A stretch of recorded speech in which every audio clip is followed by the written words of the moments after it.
just that you're engaging in a kind of mental compartmentalization when you do it. But people like Francis Collins can do good science. I mean, to say that he's not a scientist means that he doesn't function in his life at work as a scientist. And I would agree with him that you're not consistent in your worldview, but I would not claim that you should not call a guy a scientist. Nie byłbym tak ostry w takich podziałach, z tego względu, że po pierwsze Isaac Newton był świetnym naukowcem, oczywiście wierzącym, teraz tego przykładem jest Francis Collins, który także jest osobą wierzącą, więc możesz być osobą wierzącą, która robi naprawdę świetną naukę, co z reguły znaczy po prostu, że nastąpi ten drobny podział w twoim mózgu, w twojej osobowości, takie rozdwojenie. To pytanie, właśnie teraz zbliżam do pytania, czy pracujesz z osobami, które są osobami wierzącymi i jak się ta współpraca układa? So finally a question, do you work with religious scientists at your university, etc., and how is that work going on? Is it good? Well, I work at a sort of an elite university by definition, so almost all of my colleagues are atheists. If they're religious, they keep it to themselves. Pracuję w elitarnym uniwersytecie, więc zdefiniowana większość moich kolegów to są ateiści, a jeżeli nie są, to nie starają się nie zdradzać z tym. Dziękuję. It's somewhat of an embarrassment to be at a major university working as a scientist and admit that you think that virgins can give birth to human beings or that somebody can come back to life after 3 days. So because of that, they hide their beliefs, even though they have them. Ponieważ to jest w pewnym sensie upokarzające być naukowcem w jakimś bardzo elitarnym uniwersytecie i wierzyć, że dziewice potrafią rodzić dzieci, prawda, żeby ich rozmartwychwstać, więc osoby z reguły starają się trzymać to dla siebie.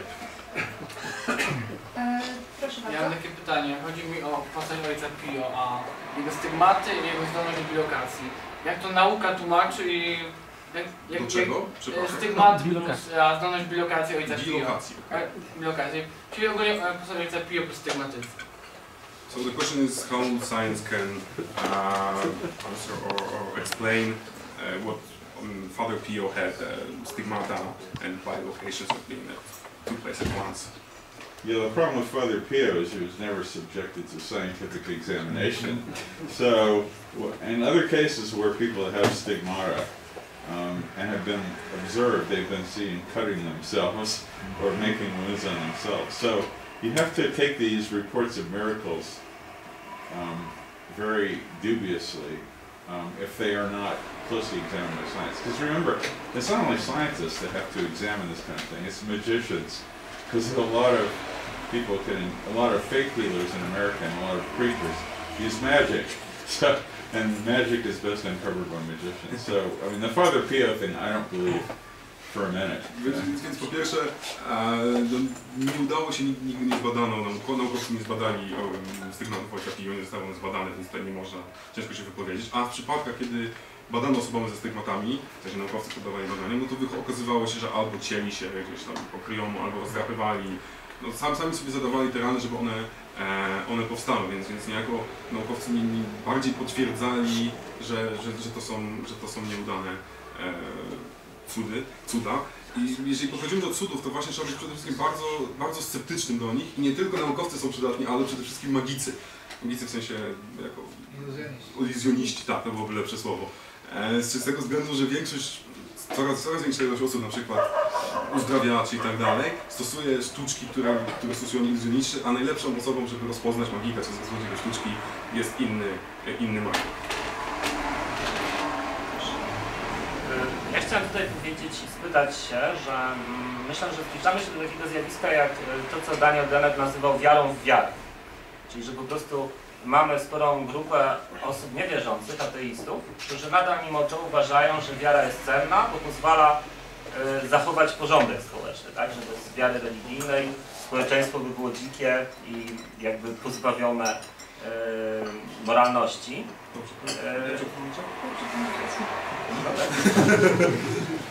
So Jacek is starting with a formulation that he thinks that we have a lot of atheists that have a belief in belief, the term that Daniel Dennett coined, that they don't believe in God, but they believe that belief is something good, that it holds a society, religion, yeah, that religion is something good that holds a society together, morality and so on. No i jak byś przekonał tych ludzi, żeby tak nie myśleli? Bo ja też uważam, że to nie jest prawdziwe. So what would you tell to such people, so the believers in belief, to convince them that this such thinking is wrong?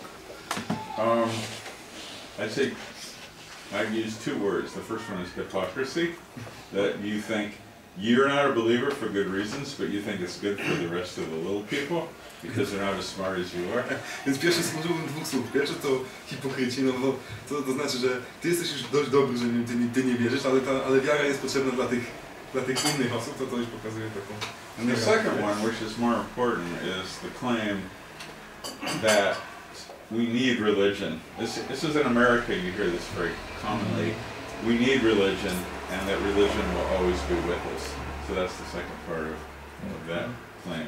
Więc druga część to dotyczy tego, że istnieje takie twierdzenie, to jest po prostu zwykła teza o tym, że potrzebujemy religii, że religia zawsze będzie nam towarzyszyć.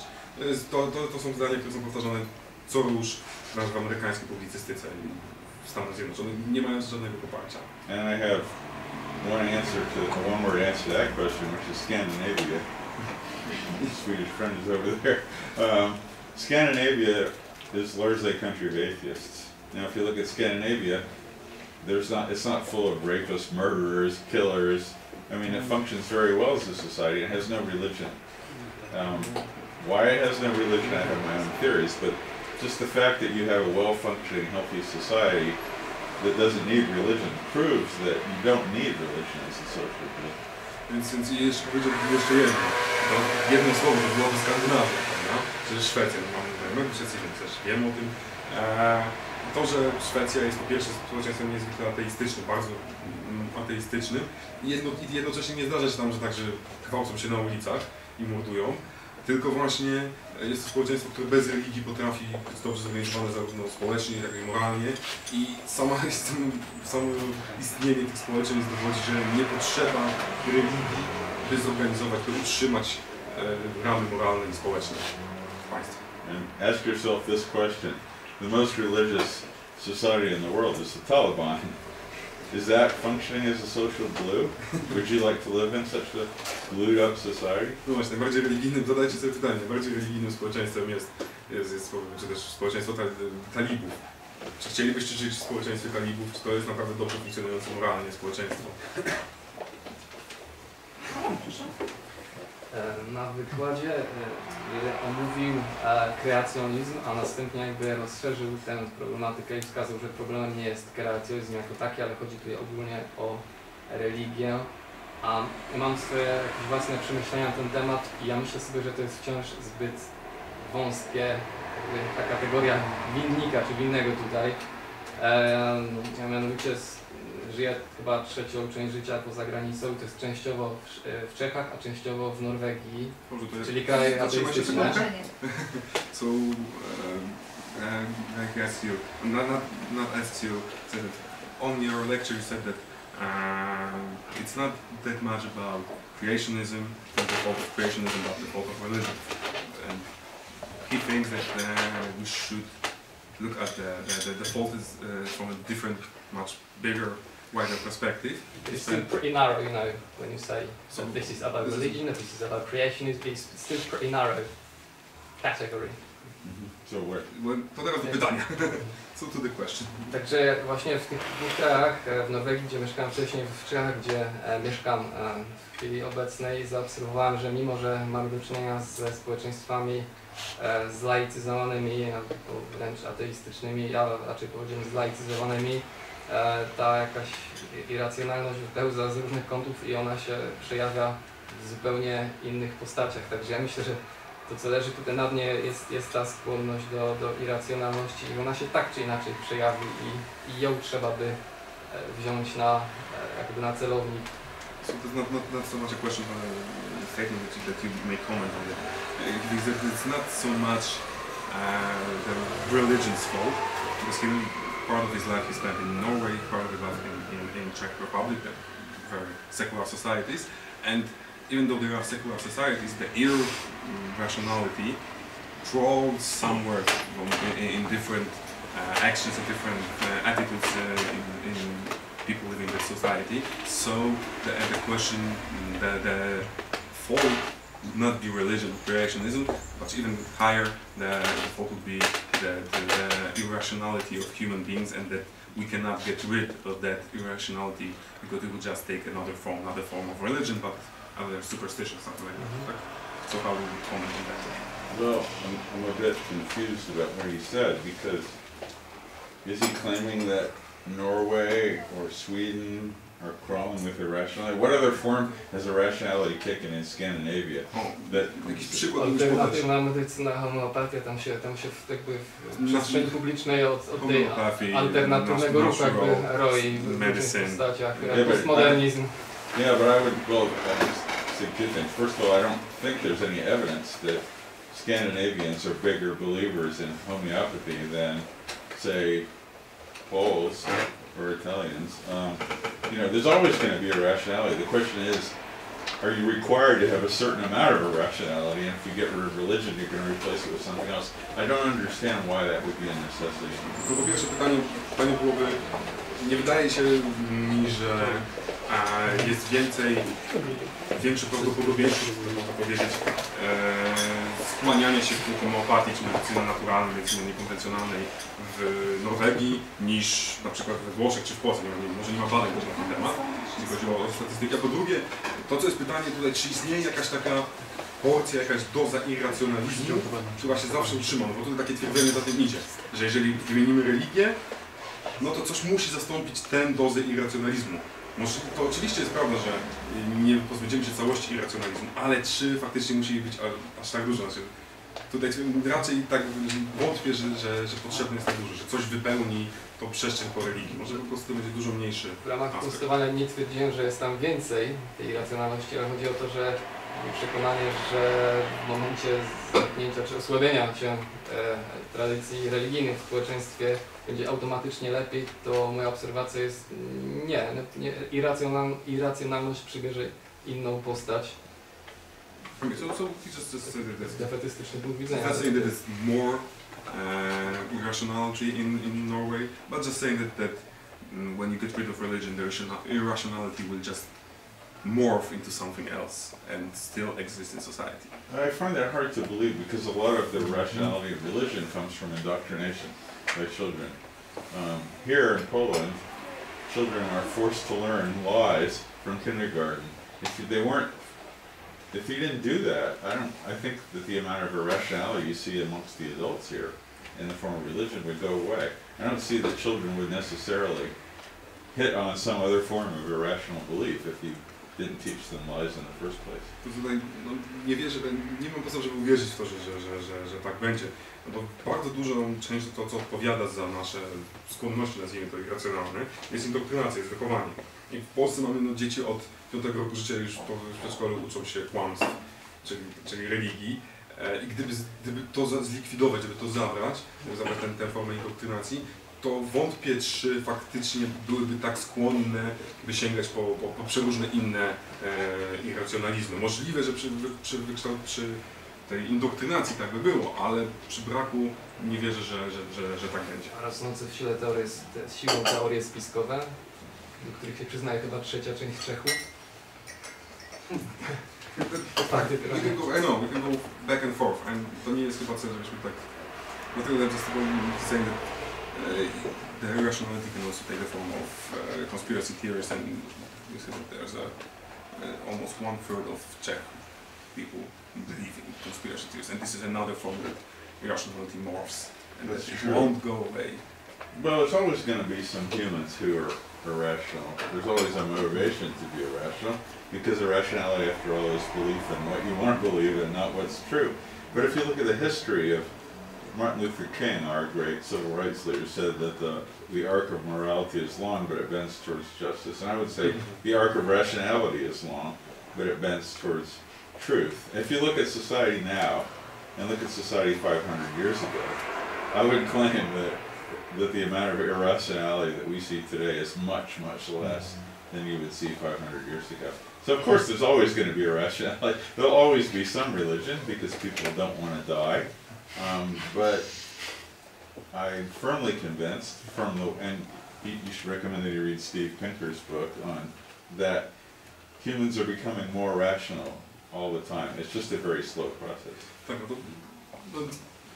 oczywiście jest bardzo możliwe, że są jedną trzecią Czechów, ale tutaj wierzę w to, że droga ku racjonalizmowi jest powolna, ale rzeczywiście ona jest, cały czas zmierzamy ku temu celowi. Tutaj zacytował Martina Luthera Kinga, gdzie mówi, że tęcza, czy też można powiedzieć, czy też łuk moralności jest bardzo, bardzo długi, nie widzimy jego końca, ale zmierza się właśnie też w sprawiedliwości do dobra.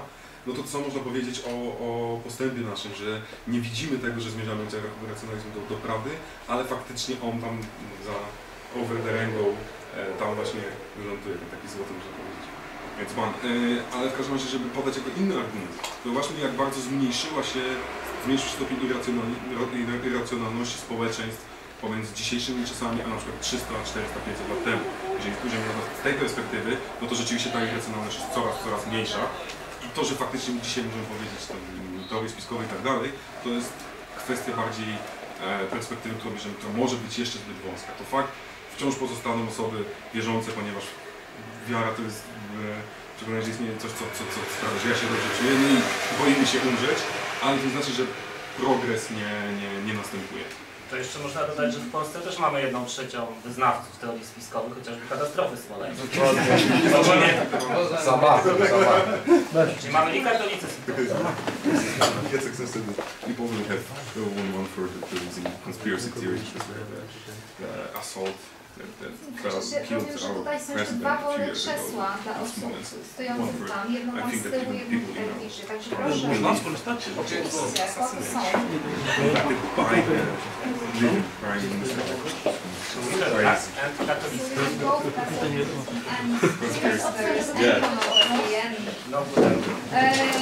Panią, proszę. I'll say that in English so you can translate if you want to into Polish. It's just easier for me to speak English to you. It's more natural, although I'm Polish. So you said that in your lecture before, you've been teaching evolution for 30 years. Sorry. You've been teaching evolution for 30 years, yes. Right? You've written a number of books. You're working on another book, and I have a question. Because you said that still the number of people, the percentage of people who are either devout creationists or devout evolutionists or whatever, they say they don't know. It's been pretty much the same over the years. Right? It hasn't changed much. Not much. Now, my question is, do you ever get, even if it's some sort of fleeting, but still sense of futility in what you're doing? Szybko na polsku przetłumaczę. Czy to, że przez 30 lat dane dotyczące wiary w ewolucję, że ja twierdzę przekonania, że ewolucja jest prawdziwa, a wiary w kreacjonizm i tak dalej praktycznie się nie zmieniają, to nie napawia profesora Coyne'a takim poczuciem tego, że to jest wszystko zbyteczne. Tak, że to do niczego nie doprowadzi. Whatever you do, you've been doing and like in the end it's not going to matter. Yeah, there are moments of futility in that, but it takes a long time because the opposition to evolution is based on religion. So you can't expect to change people's minds. I mean, this was my misconception when I wrote my book, that if you give them the evidence, they're going to accept it. There's a statistic showing that 64% of Americans who are asked say that if they're presented with a scientific fact that goes against their religion, they will reject that scientific fact. So that's what we're up against.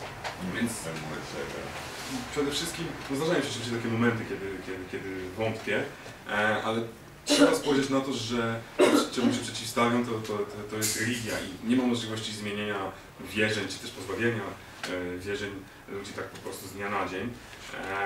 Szczególnie, że kiedy zwróci się uwagę na fakty takie, jak na przykład 64% Amerykanów w niedawnym badaniu powiedziało, że jeżeli fakty będą przeczyć ich wierzeniom religijnym, no to po prostu odrzucą te naukowe fakty. Więc jest to bardzo długi proces i trzeba nabrać tej perspektywy, by móc z nim się mierzyć. And that futility is one reason why I'm writing my next book, which is going to show why religion is incompatible with science. And I hope that will have a much bigger effect than the first book I wrote. I to był też błąd, który stał za moją pierwszą książką, bo myślałem, że jak napiszę książkę, gdzie będą same dowody na temat ewolucji, no to ludzie zostaną przekonani I tutaj się bardzo pomyliłem, dlatego też to stoi troszeczkę, to zawiedzenie, to poczucie próżności działań stoi za tym, jak piszę teraz drugą książkę, dlaczego nauka nie może współistnieć z religią. I właśnie to teraz bardziej rozumiem i dzięki temu, że ta książka przyniesie większy, mam nadzieję, że przyniesie większy wpływ na społeczeństwo. Well, so just one word because I'll have to be leaving. So good luck with the new book, and I hope it will actually change the world. Okay, thank you. And thank you for meeting you. And I'll have to say that a friend of mine who also came to your lecture couldn't make it here. Said it's going to be on record, so there I've said it. She says that it's such a pleasure to listen to somebody who uses the brain to think logically. I just had to say it to. Thank you. I'm so flattered. I'm sure she's going to appreciate it when she's heard that. Okay, thank you. But the world is changing. I'm a little tired, you know. Zanim pytanie tylko, że musisz wychodzić, a jeżeli osoba, przyjaciel, przyjaciółka, która nie mogła trafić na nasz wykład, też podzielić, że to jest naprawdę przyjemne słuchać kogoś, kto faktycznie wykorzystuje swój umysł i logikę tym, co mówi, a emocje. Nie pamiętam gdzie, ale chyba w książce profesora Dawkinsa przeczytałem, że w części ludzi istnieje jakby genetyczne uwarunkowanie do wiary w rzeczy nadprzyrodzone, w tym religię, jakieś teorie, nie wiem, dziwne, a więc jak można oczekiwać, że tacy ludzie kiedyś zaczną wierzyć, nie wiem, znaczy zaczną patrzeć racjonalnie na pewne rzeczy. I read somewhere probably in Dawkins, that there's a genetic predisposition for belief, for irrational belief in conspiracy theories and so on. So how can you believe that there eventually we will have rational people if there's that genetic predisposition? I don't think Dawkins really ever said that in one of his books. What he says is there was a predisposition when you're young to be indoctrinated because it was adapted in our ancestors for children to listen to their parents because the parents have accumulated the wisdom that would. I mean, this could be evolved. If your parents tell you do not go near a snake, those kids that didn't listen would be the ones that would die. So there's natural selection for the ability to be indoctrinated when you're a child. And that can piggyback on religion, but it's not necessarily irrational. Więc znaczy to nie Dawkins nie mówił o predyspozycji genetycznej. Jest taka książka, ale to bardziej o wykształceniu, rezultatem ewolucji. W sensie, że mówił bardziej o, jest predyspozycja do bycia ofiarą indoktrynacji, kiedy jesteśmy małymi dziećmi, do indoktrynacji ze strony rodziców. Z tego względu, że ewolucyjnie to się wykształciło z dzieci, które się nie słuchało rodziców, które mówiły nie podchodź do węża, no to i ginęły. I stąd jest to niezwykłe, tak można powiedzieć, posług wobec autorytetu. I to rzeczywiście wykształciło się ewolucyjnie i tutaj to może być wykorzystywane w złą stronę, ale nie ma genetycznej predyspozycji do irracjonalności. Czy mógłby Pan powiedzieć, jak to jest w Stanach Zjednoczonych? Czy jawny ateista mógłby pełnić kierownicze funkcje lub czy mógłby prowadzić swoje badania? So can you tell us about how it is in the United States? Can atheists hold public offices? Can they undertake their own researches and so on and so on? Can they take their own what? Research. Start their research, scientific research. Oh, you mean is there a bias against atheists in science? And about the public office. Public office, definitely. There is. If you followed the United States elections, and you may not have, you will see that the presidential candidates fall over each other to profess their belief in God. I think there's only one congressman that's open. There's one. Just one. Right? Although there's several that are closet, like Barney Frank. So this is basically a new phenomenon. If you were alive like I was when John Kennedy was running for president, religion was not an issue. He was a Catholic, and people were worried that Catholics were the Vatican would be running the United States, and he just said, no, religion is not an issue. I follow the Constitution. It doesn't matter what I believe. Okay. Więc na pewno jest uprzedzenie wobec ateistów, jeśli chodzi o sprawowanie funkcji publicznych, co widać wyraźnie w kandydowaniu wszystkich kandydatach na prezydenta, którzy po prostu potwierdzają co chwilę, jak bardzo wierzą, jak bardzo są religijnymi osobami. I jest prawdopodobnie tylko jeden osoba obecnie w kongresie, mi się wydaje, że 3, ale w kongresie, który jest ateistą, taką otwartą ateistą, otwartym ateistą, a w latach 60. było to takim właściwie precedensem było to, że Kennedy, kiedy startował na urząd prezydentem, miał słynne przemówienie, ponieważ zarzucano mu, że on jako katolik, no to wtedy będzie prowadził ideologię katolicką i to będzie wtykał, rządził Stanami Zjednoczonymi. I właśnie w tym słynnym przemówieniu powiedział, że kiedy trafię zostanę prezydentem, no to tym, czym będę śpiewał, to tylko i wyłącznie konstytucja. If I can say something from... A co jest śmieszne, to przemówienie przedstawiono w tamtym roku 2012, tak, kandydatowi, który był kandydatem z ramienia partii republikańskiej, Mittowi Romneyowi, który mocno skrytykował te zdania. Wystarczyło niecałe 60 lat, by te same słowa były uznane za bardzo nieamerykańskie, a jeden z innych kandydatów powiedział, że sprawiały, że jest mu niedobrze. To dokładnie jest. The other thing I wanted to add was something has changed in American politics in the last 50 years. So now it is obligatory to profess religious belief. If you look at who Americans would accept as president, atheists are the lowest class. Above that you would have lesbians and gays, black people, even Muslims even, but not atheists are at the bottom. So I don't understand this change, but you have to profess belief in God. I think Obama is an atheist. That's my private belief, but somehow he has to go to church. He has to say he believes in God. Still, in many places in America, it's against the law to hold public office if you're an atheist. They don't enforce those laws, but it's still against the law. So in politics, yes, you can't get anywhere with that. Oh yeah, I'm gonna. So, nastąpiła pewna zmiana w ciągu ostatnich 50 lat w Stanach Zjednoczonych. Nie jestem pewny, skąd ta zmiana się wzięła, ale po prostu trzeba, widać, trzeba po prostu co chwilę potwierdzać swoją wiarę i podkreślać ją. Nawet prezydent Obama, który też moim zdaniem jest ateistą, ale musi chodzić do kościoła, by pokazywać, by ludzie uznawali, że jest religijny. Jeżeli się patrzy na badania, kogo Amerykanie wybrali prezydentem, no to powyżej ateistów są lesbijki, czarni, muzułmanie.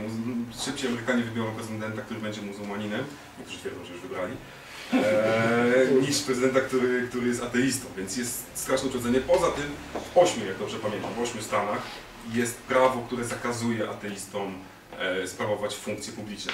To prawo nie jest wprowadzane w życie, aczkolwiek jest to takie martwe prawo, aczkolwiek z drugiej strony w tych stanach osoby nie wychodzą jako ateiści, nie wygłaszają swojego ateizmu. As far as science is concerned, we're expected to be atheists, so there's no penalty to being a scientist. But if you have any other job in the United States, in certain places, like in the southern United States, and you're in a small town, being an atheist is very, very difficult. So you would suffer professionally and personally by being an atheist. In science, that's not so true. Więc jeśli chodzi o naukę, to nie ma aż takiego problemu, bo w pewnym sensie zakłada się, że naukowcy będą ateistami, ale jeżeli chodzi o wszelkie inne dziedziny biznesu, no to szczególnie jeżeli chodzi o Stany Południowe i małe miasteczka na południu, no to przyznanie się, że się ateistą może mieć bardzo negatywne konsekwencje, właśnie w tym stratę pracy, a także właśnie wyzrywanie nawet związków ze własną rodziną. A czy w szkołach muszą wisieć krzyże, jak w Polsce żądają biskupi? Are there crosses in the US schools as our bishops inform argue that they must? Crosses with Christ in classrooms, in every classroom. Sorry, are there crosses? Oh, no. Not in public schools, no. Absolutely. It's illegal in America to have any religion in the schools whatsoever. No prayers, no crosses, nothing. If they tried to do that, they would be taken to court. In fact, except for those Catholic schools. Well, yeah, if you're religious, we're talking about public schools. Public schools. And religious education is prohibited. No prayers, no bishops, no nuns, nothing. Which I think is something you need to have in Poland as well. But they still have the pledge under God. The what? The pledge, American pledge, they say. Yeah, but that's a political. But there's an under God. Under God, yeah, we're fighting that right now. So. Yeah, I know. Więc nie, oczywiście nie ma żadnych publicznych szkołach, prywatnych są. No i gdyby takie krzyże zawisły, to od razu sprawa poszłaby do sądu i osoby, które ten siły przegrały. I to jest dobre rozdzielenie, które jest właściwie tego w każdym społeczeństwie powinniśmy oczekiwać. Ale jest amerykańskie credo, gdzie niestety pojawia się undergrad, które pojawiło się 50 lat temu i obecnie jest sprawa, by znieść tę część amerykańskiego credo, które dzieci wygłaszają codziennie właściwie. W szkołach zgodnie z prawem nie może być nic z religią związanego z żadną religią w publicznych szkołach. Ani lekcji religii, ani żadnych symboli religijnych, nic po prostu. Tylko w religijnych szkołach prywatnych. To jest zrozumiałe. Za chwilę może teraz ktoś inny, proszę. I'd like to return to previous questions about this gene. And I just Googled it and I found that Dr. Dean Hammer say that there is a gene that make you more religious. Yeah, Dean Hamer is famous for that. He also found